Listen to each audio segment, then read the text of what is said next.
3D hip bridge. So the reason we call it a 3D hip bridge is just due to the anatomy of the hip musculature. So some of our glute muscles or our hip muscles work on extending our hip.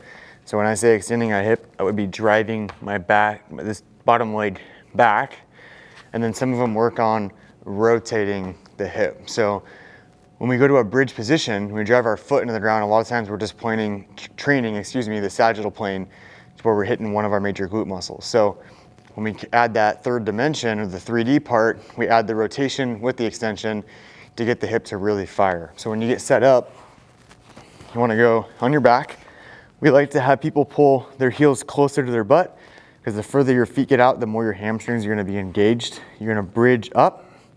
You're going to hold the off leg or the opposite leg straight out, and then you're going to literally pivot. So I'm trying to not let my hip drop as I pivot, and I'm pivoting over onto one shoulder, and then I rotate back to where both shoulder blades are on the ground.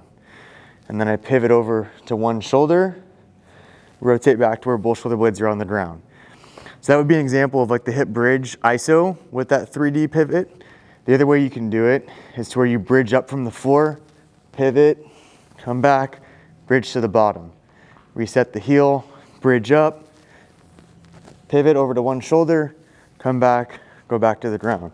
So essentially we're just adding rotation with hip extension to get some muscles in the lateral hip as well. Make sure that you don't feel this in your low back. If you feel yourself really arching into your low back, that when you're on the ground, that you're doing a little bit of a posterior pelvic tilt.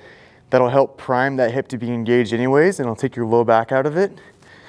If you start to go up too high and you don't have the relative strength, typically we'll see people go into an anterior pelvic tilt or arching their low back to compensate into their low back and into their hamstring. So again, this is designed to put load into the hip. If you don't feel it in your hip, check your low back positioning, check your foot positioning, check your breathing and bracing, and then reassess.